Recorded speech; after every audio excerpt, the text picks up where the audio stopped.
برخیز که این عمر تو چون باد روان است. بنگر که اجل در پی هر پیر و جوان است.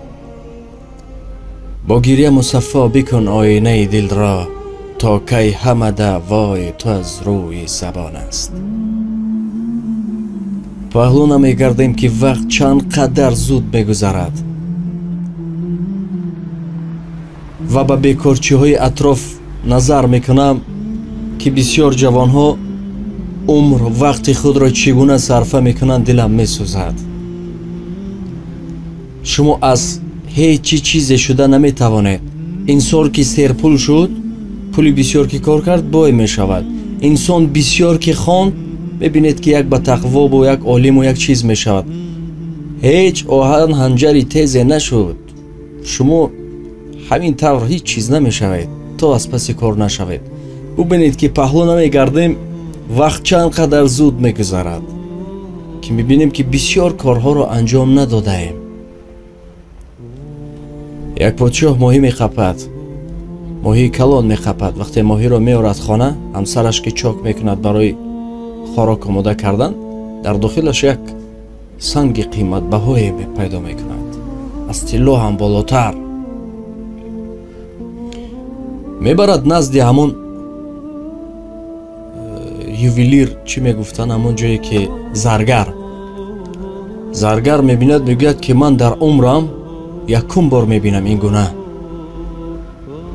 من پولی ندارم که را خریده کنم. برای همون وی رفت نزد زرگرهای شهر. نزد زرگرهای شهر میرود. زرگرهای شهر هم نگاه میکنند، میگن که من زورمان نمیرسد در قیمتی اون زیرو بهت، تو باید نزد پادشاه روی. سنگ رو گرفتن نزد پادشاه میبرد. پادشاه میبیند، میگوید که من با همین قدر درباریانم و دیگر زورم نمیرسد که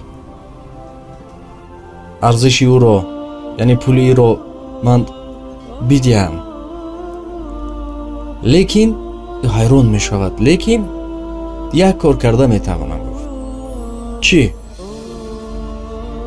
گفت به تو 6 ساعت وقت میدیم، همین دربار وارد شو، هر چی میخوای گیر اگر بخوای بر عوضش. 6 ساعت روزی میشود. وقتی یکم خانه میدارد پر از تنگه و طلا و باز همین گونه سنگ ها است. دوم خانه میدارد که خوراک های با لذت، همه خوراک ها، تمام نمودی خوراک، نفس بانگی بخورم کمتر. میخورد از هر ناز و نعمت شکمش پر میشد. سوم خانه میگذرد که نگاه میکند، اونجا همچون یک مغازه میبل هم گویم خطا نمیکنیم، دیوان و بازن چیزهای پور یک چیزهای بنهایت خوب در یکیش دراز میکشد. میگد که ای وقت زیاد از 6 ساعت یا کم دم میگیرم، بعد میخیزم هر چی که فورد میگیرم. خوبش میبرد. در کیفی خوب است که یکی درباریان بیدارش میگنند، ای میگوید مای خواب خیز وقتت بود شد. میخیزد که 6 ساعت گذشته است، وقتت بود شد برو اکن. میگود لااقل یک تنگه گیرم از همون یک چیز. میگن نه، وقتت بود شد، تمام. این برای چی بود؟ زندگی ما هم همین گونه است. یک خواب میرویم، دیگر بخیزیم که دیر شده است، تمام. برای همون وقت به هر چیزی نازک است. دائما میگفتیم وقت طلا است، از طلا بالا است، اما گذشت با طلا و با دیگر چی وقت را خریده نمیتوانیم، تمام. اگر گوید که 1 ساعت وقت داره، 1 ساعت وقت داره، چیکار میکنیم؟ اونقدر با کیفیت دنیا داده شده ایم که تمام چیز از سرمان دور است. فراموش نکنید ما را نفس به هر کجاها میبرد.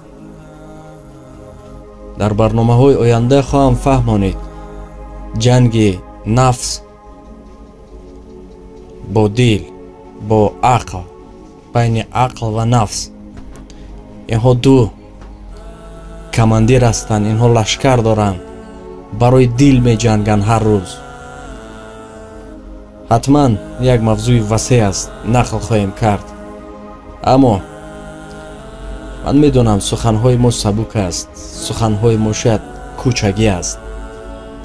ҳар тавре ки кӯшиш мекунем ки содда карда барои шумо бифаҳмонем, то ба қадри вақт берасед, то саратон дар девор занад ки ба кадом роҳ рафта истодаед, чӣ кор карда истодаед. пешакӣ худро ҳукм кунед. доимо мегуфтем шабҳо як бор хоб кунед ва бубинед ки шаб чӣ кор кардаед. як ҳафтинаетонро анализ кунед, чанд қадар кори хуб кардед, чанд қадар ғайр. ҳозир ҳаво гарм шуд, мардум дар чӣ фикранд? пеши мо дигар тобистон шуд, вақти овозию кайфу сафову дигар истироҳату. бисёр ба маишат дода нашавед дӯстонам, бисёр ба маишат дода нашавед ки баъд мо намегӯем ки маишат накунед, яъне ки фаҳмидед чиро дар назар дорем. худро эҳтиёт кунед. худоҳофиз то рӯзи дигар. گر در دلی تو درد و غمی عشق خدا نیست، این سله و تسبیح تو جز بحر ریا نیست. گر اشک زی چشمی تو روان نیست، یقین است که اندر دل سنگین تو یک ذره صفا نیست. برخیز که این عمر تو چون با روان است، بینگر که اجل در پی هر پیر و جوان است. با گریه مصفا بکن آینه دل را، تا کی همه دوای تو از روی زبان است.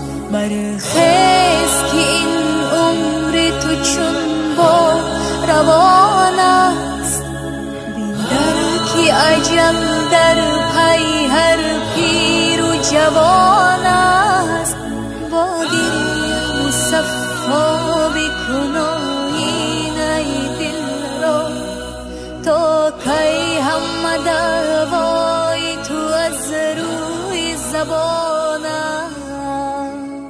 یک چیز فراموش نکنید، تا پدر و مادر هست شما در خانه هستید، پس از پدر و مادر باور کنید از سگ پستر قدر ندارید. از من نپرسید، از زندگی ببینید.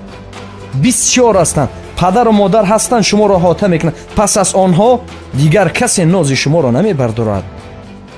و این خاطر میلیون ها تاجیک در افغانستان است، میلیون ها تاجیک دیگر در ازبکستان است، میلیون های دیگر در هند و چین و این طرف و آن طرف.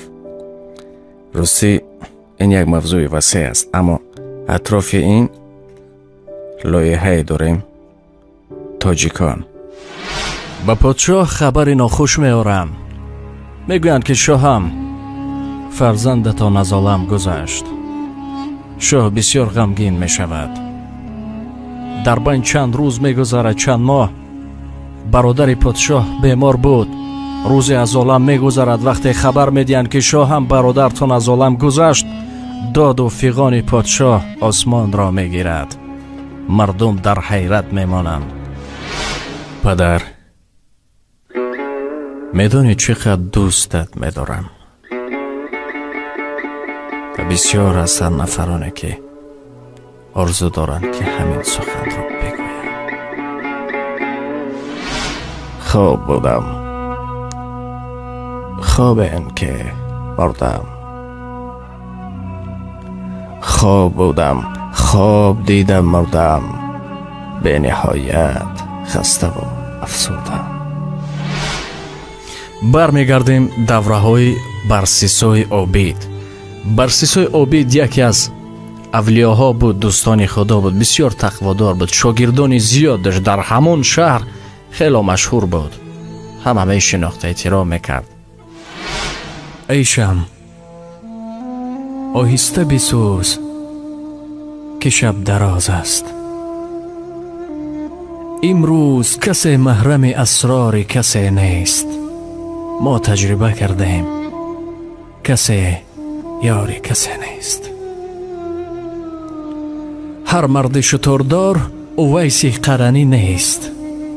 ҳар шишаи гулранг ақиқи яманӣ нест. ҳар сангу гиле гавҳари ноёб нагардад. ҳар аҳмаду маҳмуд расули маданӣ нест.